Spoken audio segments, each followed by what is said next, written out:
Good afternoon, everyone. Welcome back to our second LinkedIn Live with Inova Solutions, and we are so happy to have you here.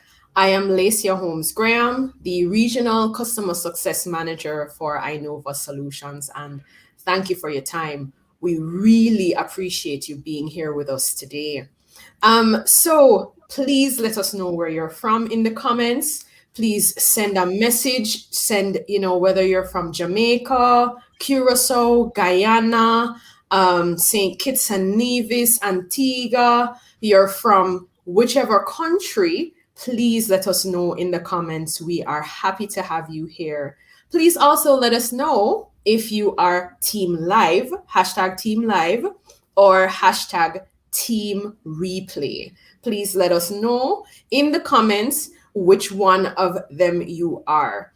So today we are just very, very excited to bring you into this conversation that we're having.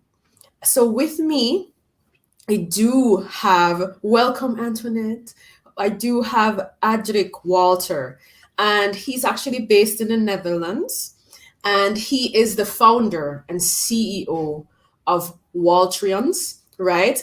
Clearly he's trying to, he has a plan, right? He has a plan. And so it's really my pleasure to have him on the live with me today. And I'll allow him to introduce himself. So go ahead. Laycya, thank you very much. Great to be on this amazing live session. I was looking forward since last week, since our last conversation, to be on this call because we have so many great things to speak about today. Like you just said, Adric Walter, born and raised in Curacao, based in the Netherlands, Rotterdam, Netherlands. And I'm very excited to be here. I do a lot in the tech world.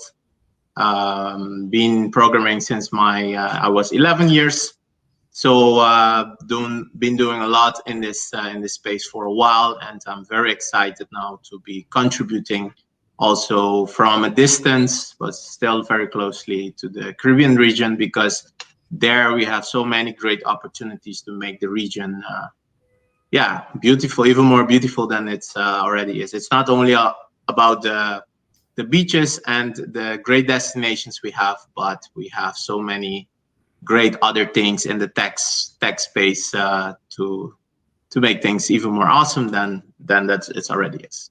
Awesome. Thank you so much for that point. You're so right. We have so much more to offer in the Caribbean than just our lovely, beautiful sand and beaches and water.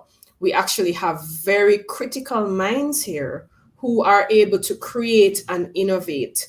And it's just a pleasure to really have you on this conversation that we're having together. So thank you so much for joining. So today, everybody, we are talking about vulnerability in technology.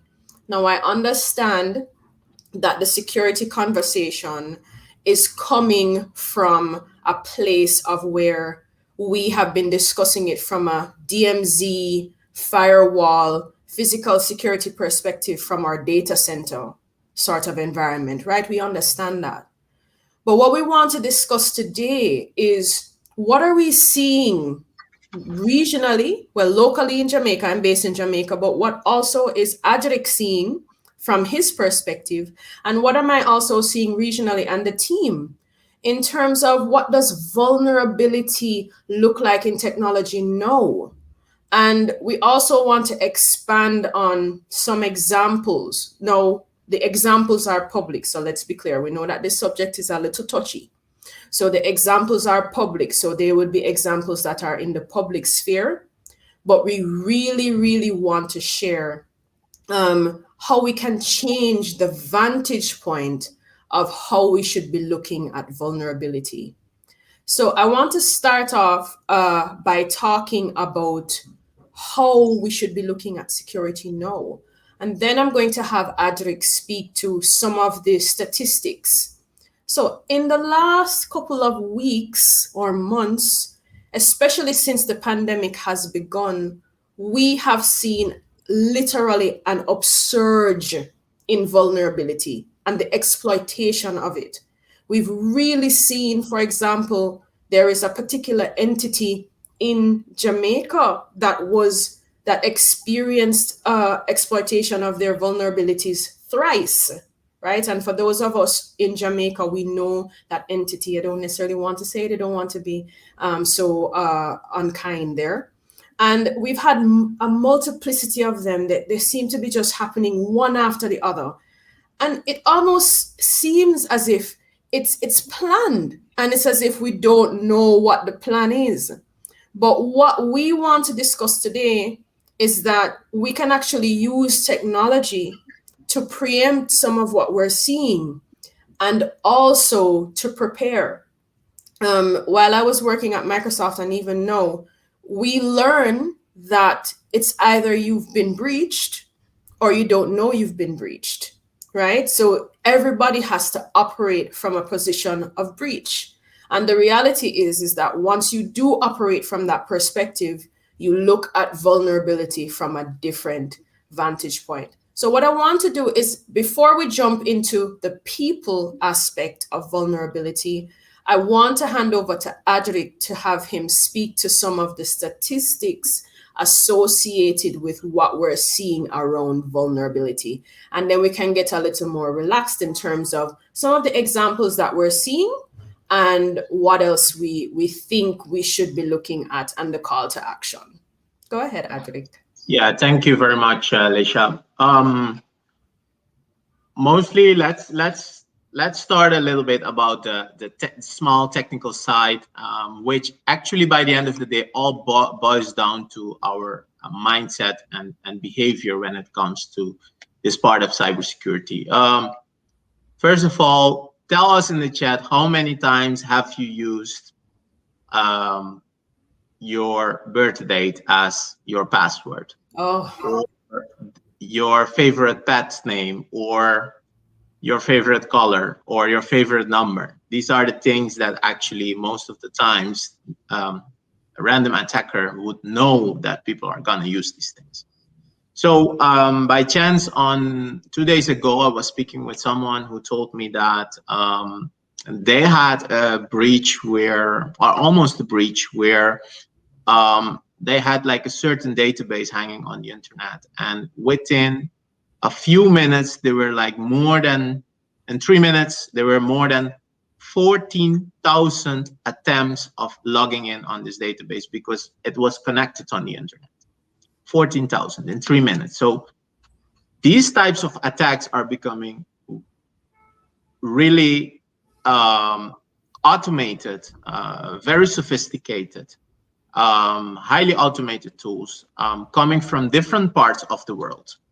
We have a statistics here where most of the times the top 5, what we see is that the attacker's gonna try to log in with admin or administrator. So on average, it's gonna be around 2 million times in a very short amount of time. Admin, around 300,000 times. User, around 80,000 times.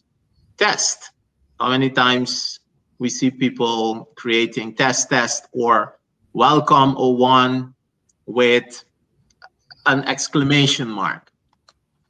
These are quite low-hanging fruits for attackers to just breach your system. It might sound so easy, but I'm convinced lots of us, we are doing this. So what we're seeing is that you need to start to think in the reverse side, like, okay, what can we do?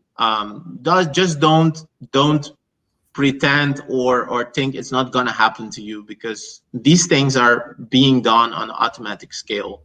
As soon as you're logged in, you're actually exposed. Or you come in a public place and you say, hey, I need my Wi-Fi. I wanna check my message. I wanna check this video my friend just sent me. And there's even a joke nowadays that says that Wi-Fi is even more important than having water. So it's so at the moment it's quite a thing with also the Wi-Fi in public places where we are using our devices to log in and unsecured connections. So it's already starting with the mindset and being aware that you are under attack. That's the first thing that you should always be aware of. Right, agreed. I so agree with you, Adric, and thanks very much for sharing that. I just want to get back into the examples. So the example that I mentioned before was the Ministry of Health. They have an application where it was breached thrice. Then I believe right after that, the Passport Office also experienced a breach as well. And then thank you. And then there was also another entity that was breached too. And these are all government entities. Then on the private sector side, I believe last year in March, I think it was Jamaica National that also experienced a breach. And there was also a monetary impact to that. They did have to do some form of giving back to their customers associated with fees in order to do some goodwill with them. We've had these conversations for many years. There is financial impact associated with breaches. There's impact to your brand as well, which is not always able to be quickly identified or quantified, I should say. And there is also impact to the sentiment of your company, right? Which is very important. Am I going to now buy from you again? Am I going to want to be associated with you again? That sort of thing happens. And sometimes those things are very, very, very, very difficult to identify in terms of the impact there. But let's get into what does it look like to have a vulnerability. The reality is that how we look at it at Inova and together along with Adric is vulnerability begins with human beings. Human beings are the ones who make technology. And so if human beings are the ones that make technology, then we also need to look at the human aspect of what constitutes a breach, what constitutes the beginning of an attempt to breach. How is it that someone will be thinking? What are they going to try to do? What I'm noticing nowadays as I observe and connect the dots is that these guys are researching how companies are connected. So they will use one company as a hub to get to others. And that's a little scary because sometimes you're not thinking about it like that. You're kind of just thinking about yourself and your own company, and you need to make provisions and make sure that you are making your money, making your revenues, you're managing your costs. But when you think about the fact that somebody could be using you as a hub to access someone else, that becomes a different conversation, because that now can have some form of liability stuff, and it can really get very complex. So when we start to look at that, what we think is very important is for us to start having more open conversations about what vulnerability looks like and how is it that we as companies can start to combat it together. So I'll get back to that in the call to action, but I do really want Adric's perspective on that. What do you think about dealing with the vulnerability aspect of human psyche and the human behavior? What is your perspective on that? Yeah, like I was mentioning before, it all starts with awareness that how is your behavior towards the security. It starts with yourself. And okay, nowadays most of us, we are working from home, but even then I would say, I remember back in the days when we used to be in the office, you just go, oh, I will just go for a quick coffee, and then you forget to lock your computer. And then if you have some funny colleagues, they will maybe do some funny things or change your wallpaper. So that's a simple example where it shows where your awareness is. Like you stand up, you go maybe to the toilet or to get a coffee, a quick coffee, just 1 minute, lock your computer. It's so important. So the awareness is one part of the equation. The other side is also your behavior. How do you always it's always a good thing to think, hey, what happens if my system gets compromised or get hacked right now? What types of information do you have on your computer? Are you securing it? What types of passwords are you using? And again, these are so low-hanging fruits, but it boils down back to the behavior and the mindset and attitude.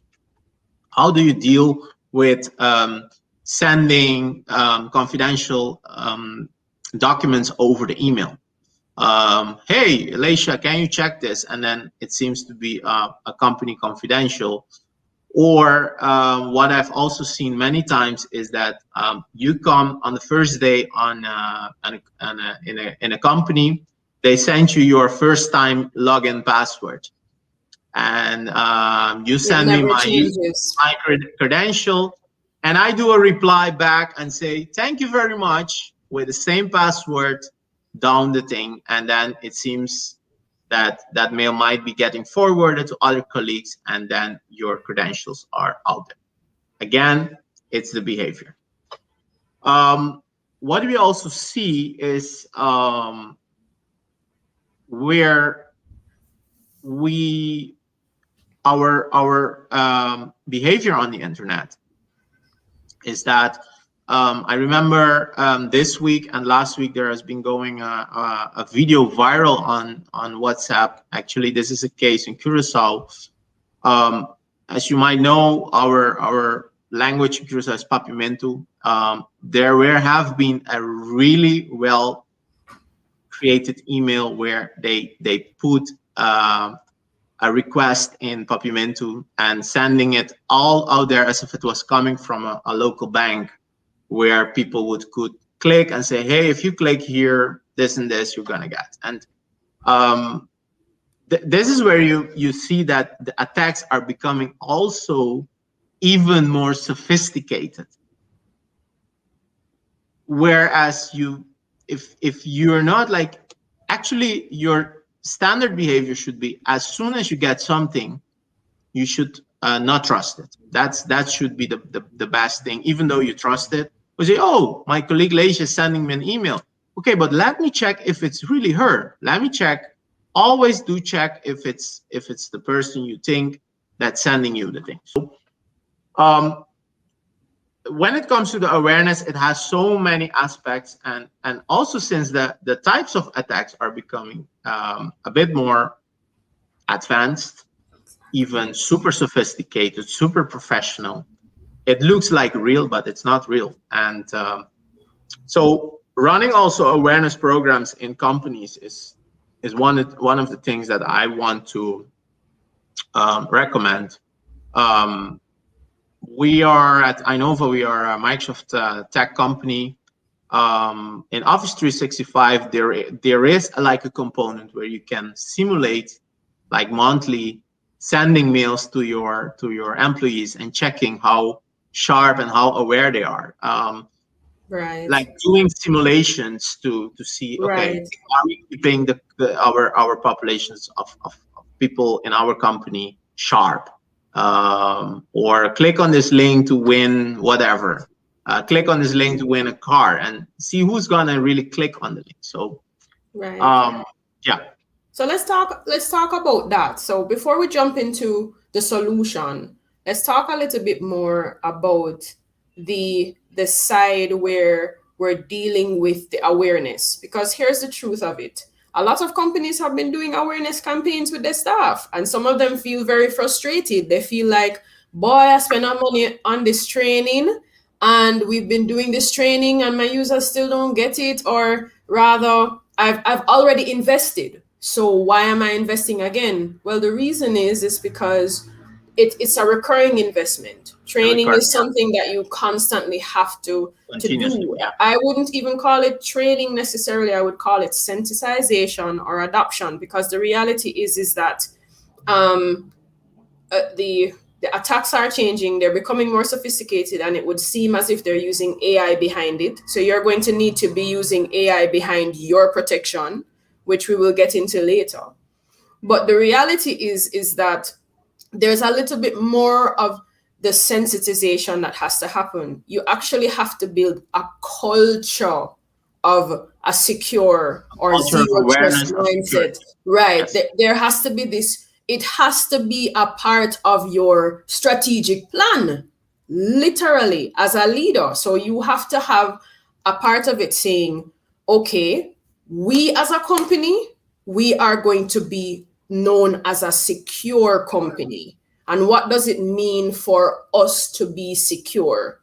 What kind of technology do we need? What kind of HR programs do we need? What does it mean for marketing to work on that? And operations. So every unit in the business needs to have its own unique strategy associated with the company being secure or being zero trust. And I think that's definitely how it should be approached. It can't be that IT needs to figure it out on their own. It doesn't work like that. IT can't figure it out on No, their own. I would IT even needs help. Right. They need help. They need assistance because it's a business issue. Because when a breach happens, everybody gets involved. It becomes a business issue. So it has to be a business issue before there's a challenge.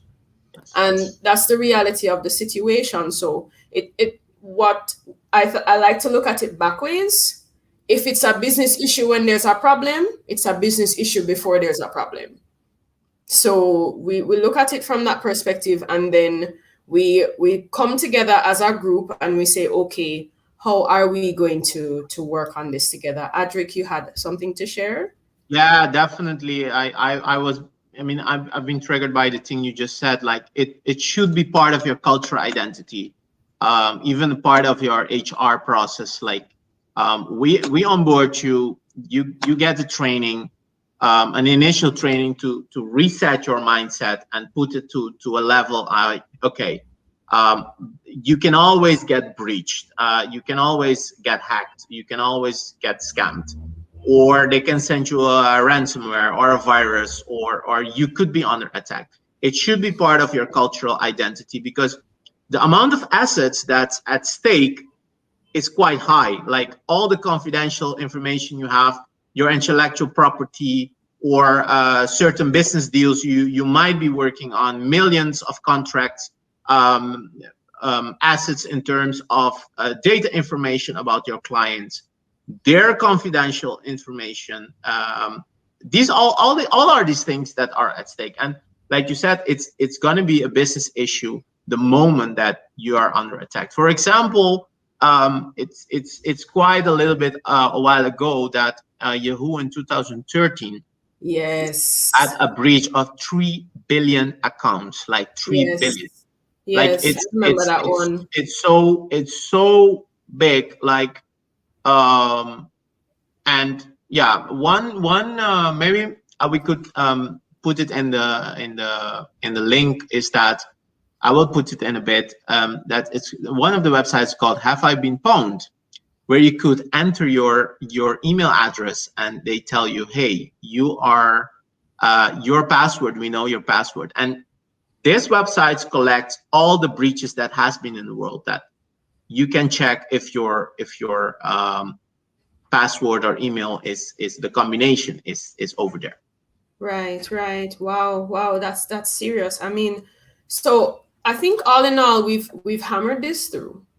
It is clear that we have to operate in a secure, modern workplace mindset. We have to understand that security is a part of ensuring that we are ensuring that our company is thriving. It's no longer an IT function, it is a business function.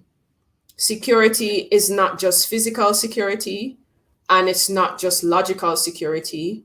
it's also the protect, detect, respond cycle, and it's also management of application and data security.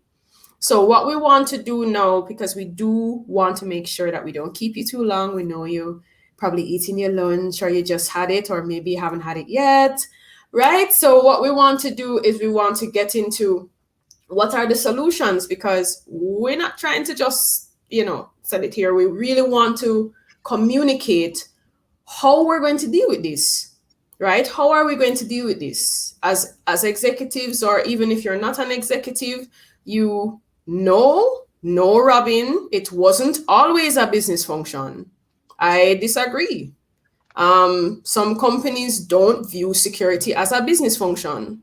I've interacted with companies where security is managed by one business unit.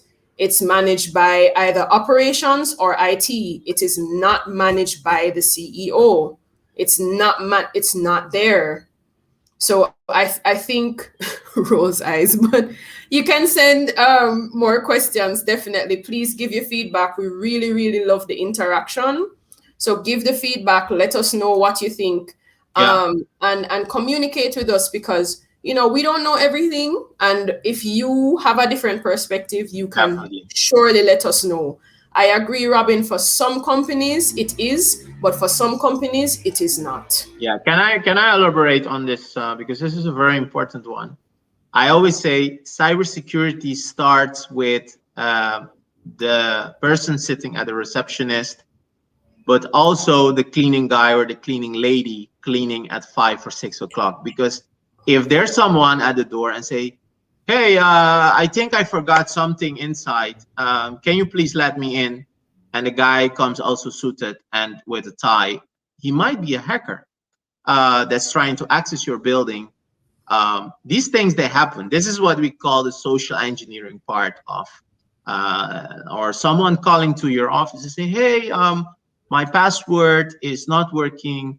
Maybe you could give me your credential so I can try on my machine over here." So these things, they really, this is, let's say 70 to 80% of all the hacks started from the inside. Most of the times it starts from the inside out. Very So true.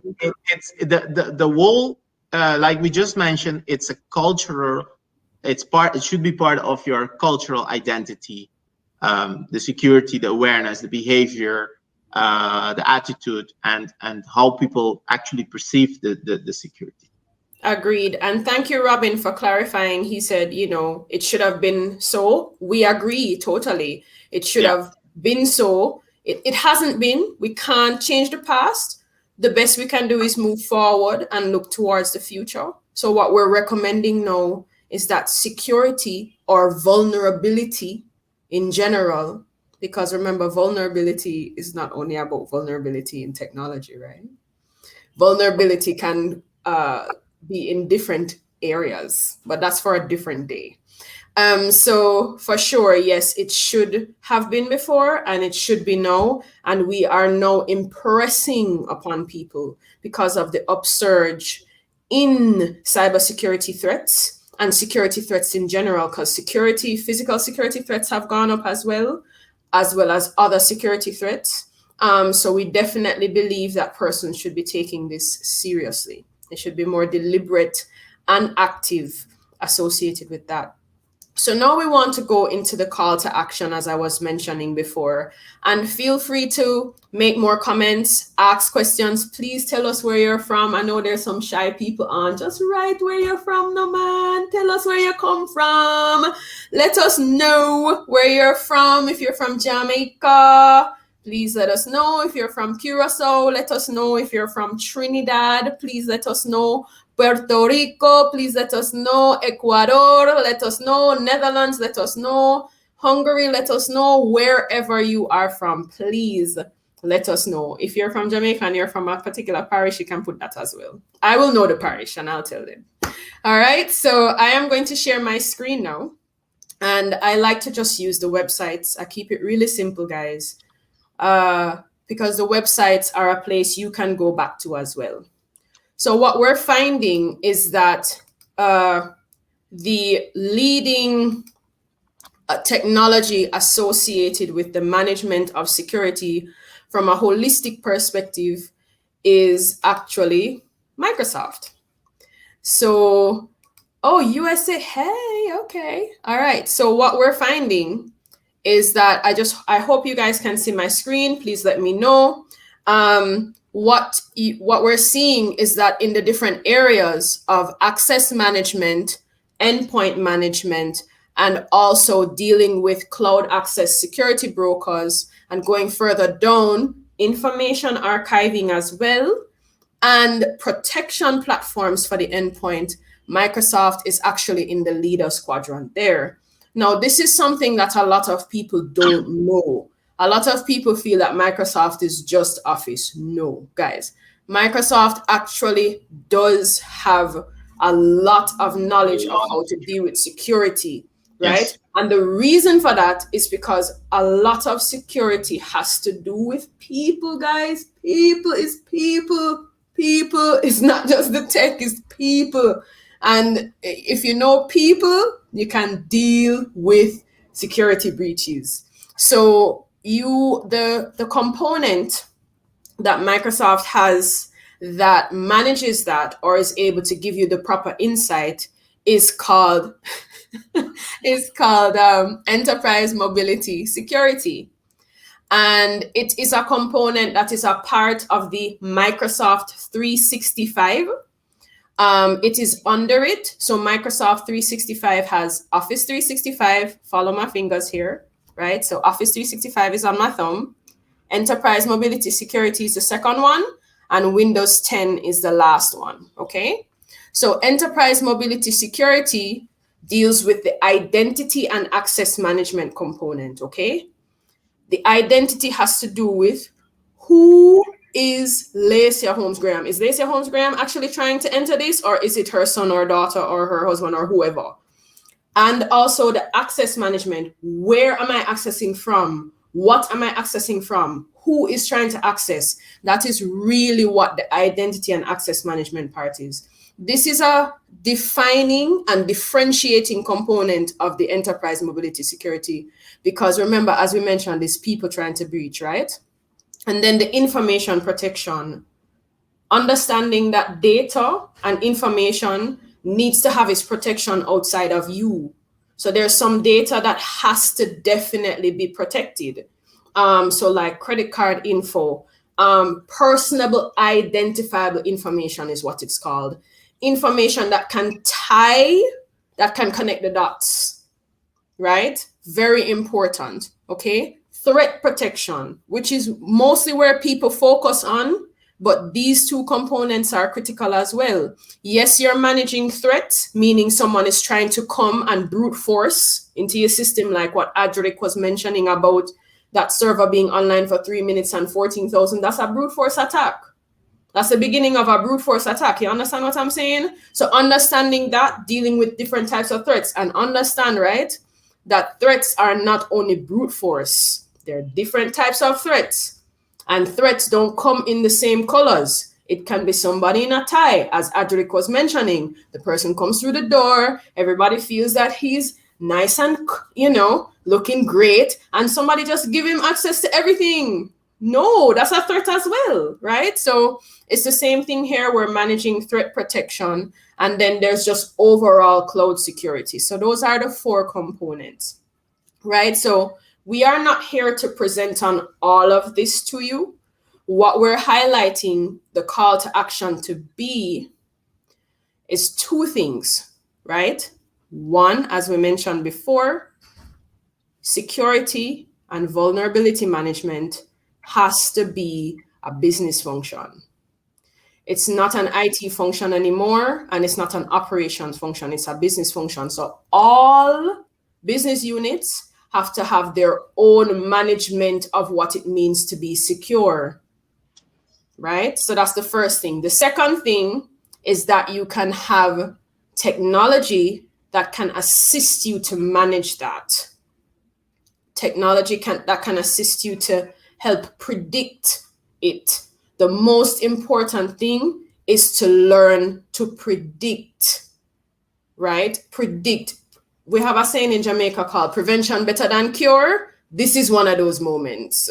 Literally, you want to prevent it because there are certain situations where the impact is so great that the company it affects the company so badly that it's difficult to come back or make it through that. It will take like another generation for that to happen, right? So we definitely have to look at, okay, how do we prevent this from happening? All right.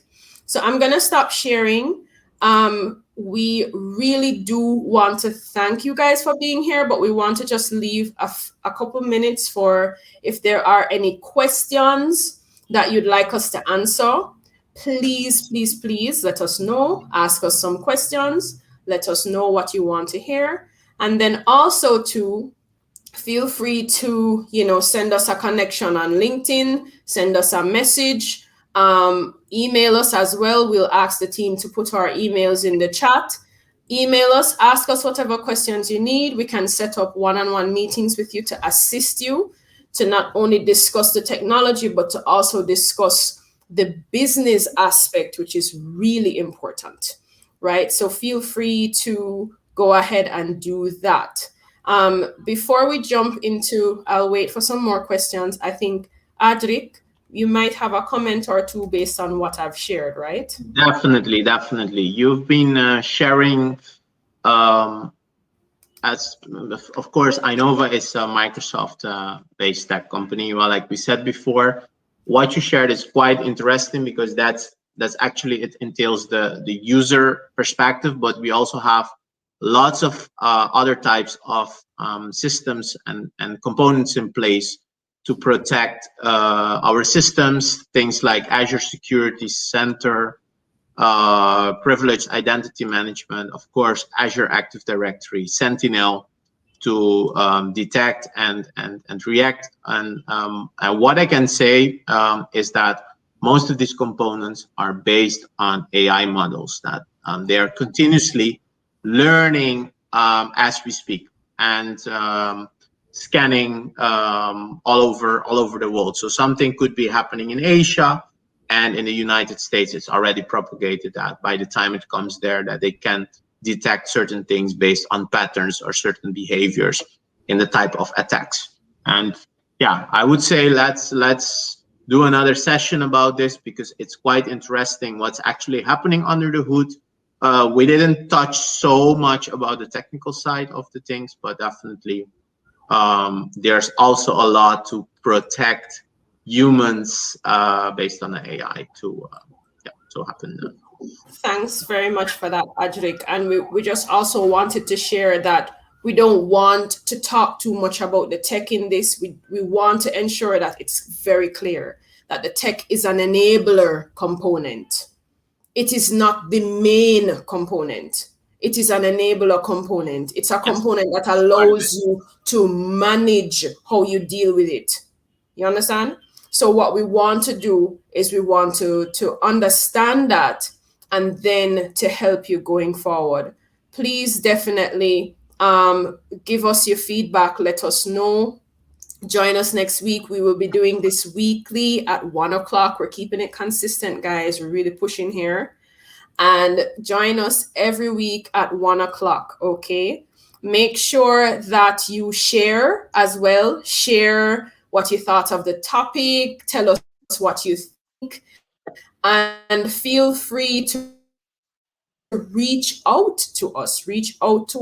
Let us know what your thoughts are, where you're from. Highlight what you thought about the topic. If you disagree, to let us know.